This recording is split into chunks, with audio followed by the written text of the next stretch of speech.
हनुमान जी में बड़ी आस्था थी।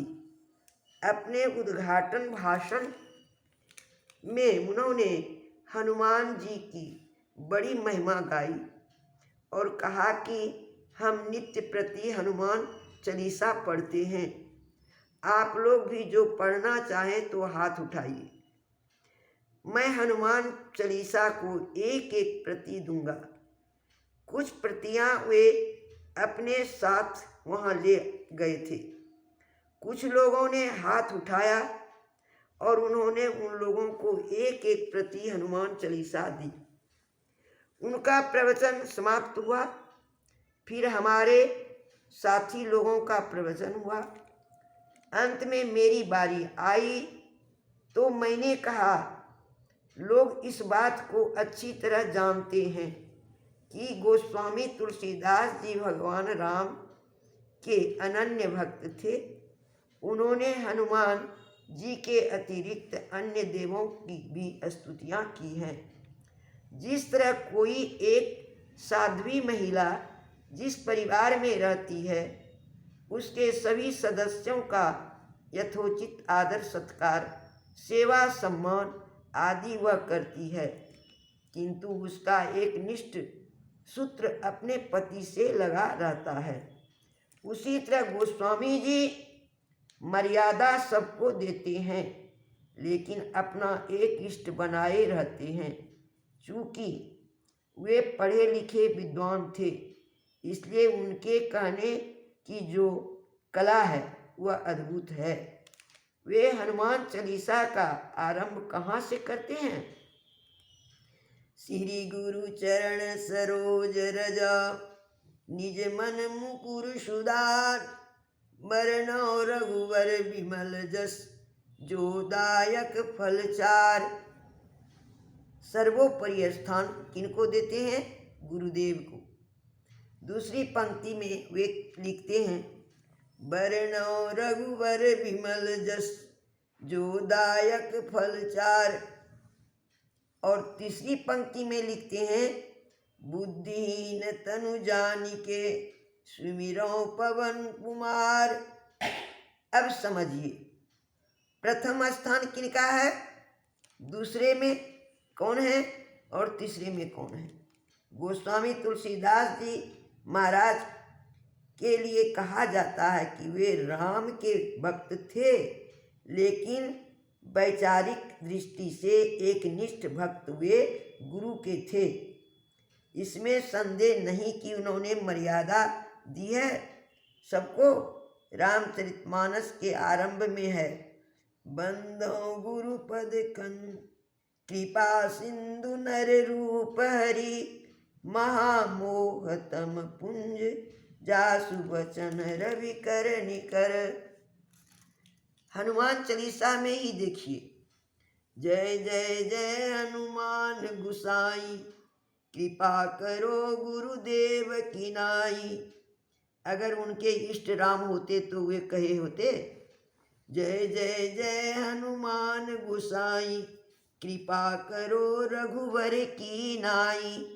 किंतु ऐसा वे नहीं कहते हैं। वे हनुमान जी की स्तुति करते हैं और यह कहते हैं, बुद्धिहीन तनु जानिके, सुमिरौ पवन कुमार।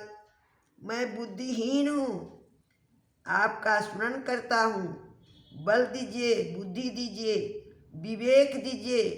विचारणीय विषय है कि जब हमको बल बुद्धि विवेक कुछ नहीं हो है तो हमारा कल्याण किसमें है, तो यह भी हम नहीं जानते हैं। ऐसी परिस्थिति में तो ऐसा कहना चाहिए, जय जय जय हनुमान गोसाई, कृपा करो जो तुम ही सुहाई। न तो यह भगवान राम की दुहाई देते हैं और न हनुमान जी की बल्कि वे कहते हैं, कृपा करो गुरुदेव की नाई। गुरुदेव की कृपा कैसी होती है? गोस्वामी जी की दृष्टि किस ओर है, सो देखिए। इन बातों को सुनने के पश्चात उक्त विद्वान सज्जन ने कहा, हनुमान चालीसा तो मैं रोज पढ़ता हूँ, मुझे हनुमान चालीसा कंठस्थ भी है, लेकिन इस पंक्ति पर तो मेरा ध्यान ही नहीं गया था। गोस्वामी तुलसीदास जी स्वयं दोहाबली में लिखते हैं, राम नाम कलि काम तरु, राम भगत सुर बेरेनु, सकल सुमंगल मूल जगह, गुरुपद पंकज रेणु। कली काल में राम नाम कल्प वृक्ष के समान है और राम को जो भक्ति है वह कामधेनु के समान लोग समझते हैं। कल्प वृक्ष मिल गया, कामधेनु मिल गई, अब क्या चाहिए। लेकिन गोस्वामी तुलसीदास जी महाराज कहते हैं, कल्प वृक्ष और कामधेनु को पाकर आंशिक मंगल होगा, लेकिन सकल सुमंगल नहीं होगा। अगर सकल सुमंगल चाहते हो तो गुरुपद पंकज रेणु। देखिए गोस्वामी तुलसीदास जी की दृष्टि किधर है। भगवान राम जब लंका पर विजय प्राप्त कर रावण कुंभकर्ण को मारकर विभीषण को लंका का राज्य देकर और सीता जी का उद्धार करके अयोध्या लौटे, तो कौशल्या माता जी भगवान राम को अपनी गोद में बिठाकर प्यार से पूछती हैं, बेटा तुम्हारा शरीर तो कमल से भी अधिक सुकोमल है, रावण कुंभकर्ण आदि दुर्दांत राक्षसों का वध तुमने कैसे किया।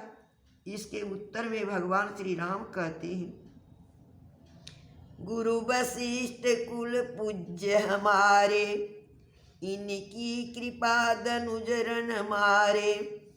माँ मेरा कोई पराक्रम नहीं है, मैंने अपने बल से रावण आदि का वध नहीं किया है, गुरु की कृपा से ऐसा हुआ है। गुरु की कृपा कैसी होती है।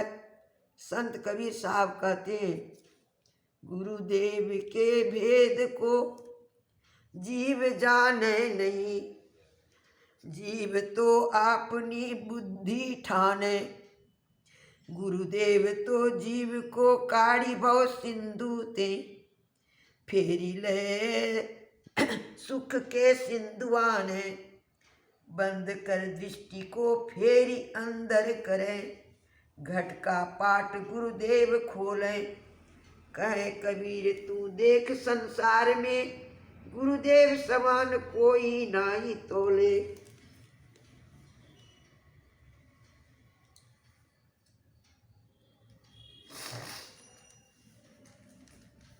गुरु का स्थान कितना ऊंचा मानते हैं और कितना आदर देते हैं।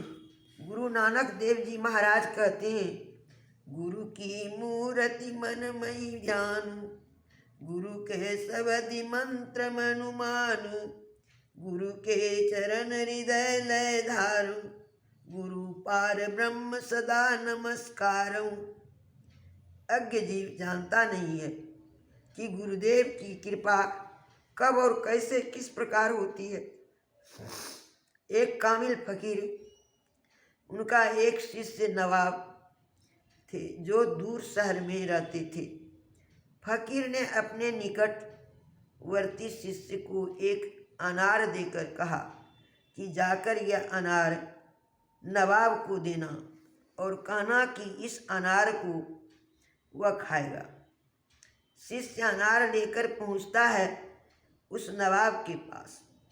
नवाब के साथ बहुत लोग बैठे हुए थे। उक्त शिष्य ने नवाब को अनार देते हुए कहा कि तुम्हारे मुर्शिद ने यह संदेश भेजा है तुम्हारे खाने के लिए।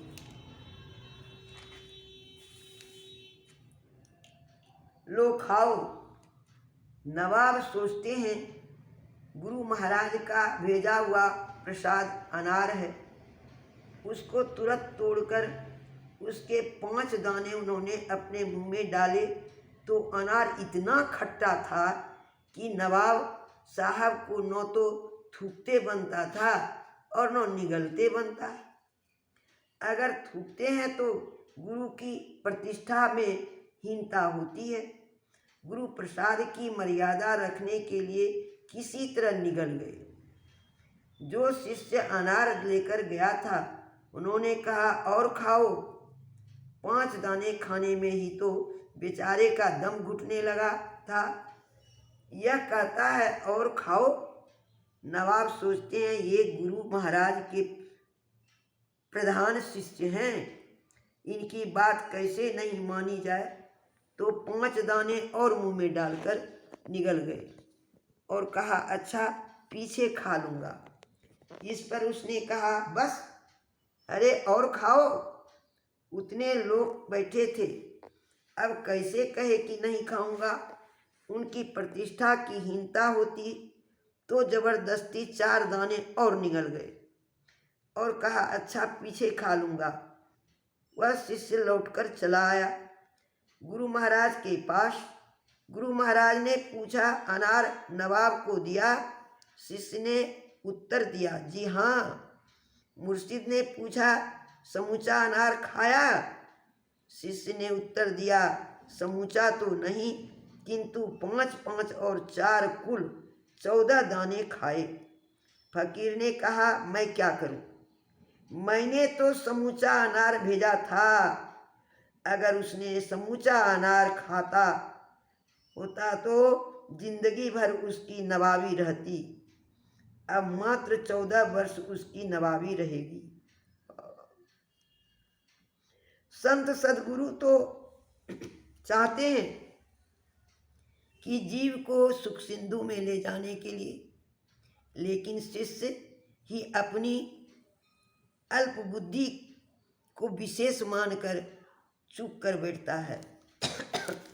कबीर साहब ने कहा है गुरु बेचारा क्या करे, जो शिष्य माही चूक, भावे जो पर बोधिए खा बांस बजाई फूक। संत मत में गुरु का स्थान सर्वोपरि है। हमारे गुरुदेव जी थे, वे बड़े ऊंचे और महान संत थे। उन्होंने जिस ज्ञान का प्रचार किया, उन्होंने जो शिक्षा दीक्षा दी वह बहुत ऊंची थी। उनको आत्मदृष्टि प्राप्त थी। आत्मदृष्टि से देखकर ही उन्होंने भजन भेद बताने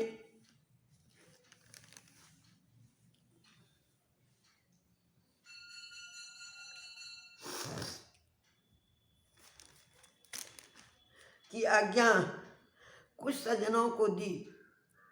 उनके पास मीटर था, जिस मीटर से जांच कर उन्होंने दीक्षा देने का आदेश दिया। और आज वही संत मत हैं कि कितने तो अपने मन से दीक्षा देने लग गए हैं, कितने को किन्हीं से अधिकार मिला है दीक्षा देने का, लेकिन यह तरीका गलत है। गुरु महाराज ने जिन लोगों को आदेश दिया था दीक्षा देने का, वे ही सब ठीक हैं। इनके बाद जो कोई दीक्षा देते हैं या देने का आदेश देते हैं, बिल्कुल गलत है। कटिहार कॉलेज के एक प्रोफेसर महेश्वर बाबू हैं।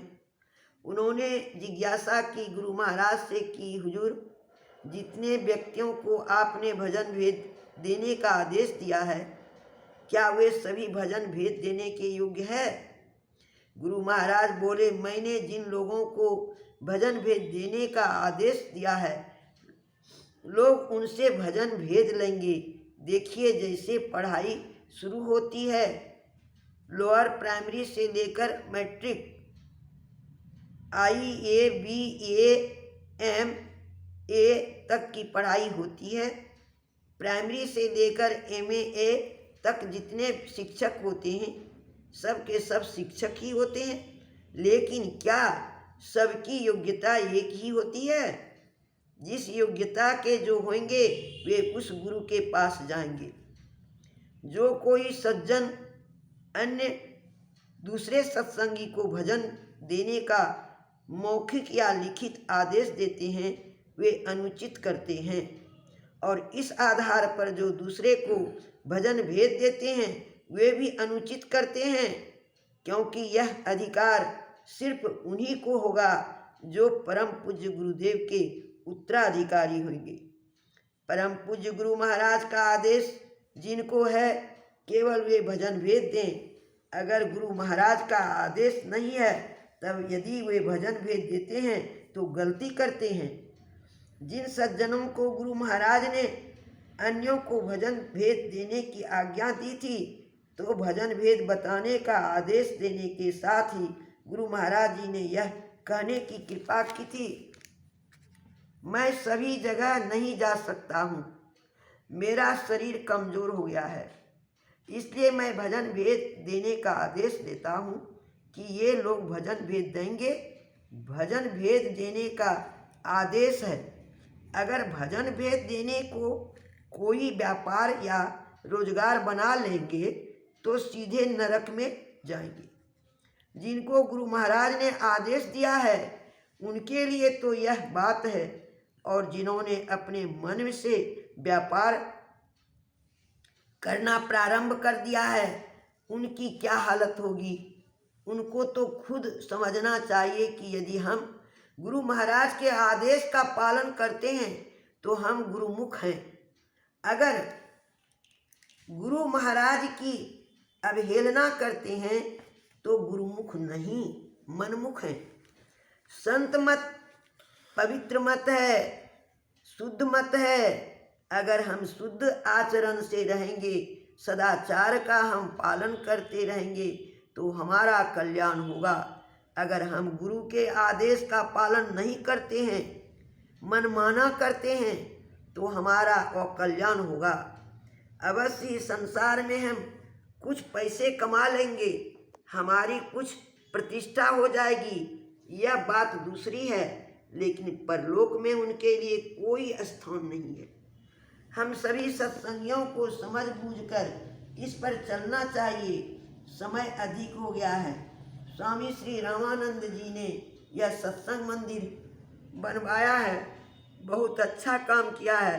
इन्होंने लोगों को इससे लाभ मिलेगा। सत्संग का आयोजन जिन महानुभावों ने किया है उन सबों का मेरा शुभ आशीर्वाद है। गुरु महाराज से उन लोगों के लिए शुभ उन्नतियाँ चाहता हूँ। श्री सत्य।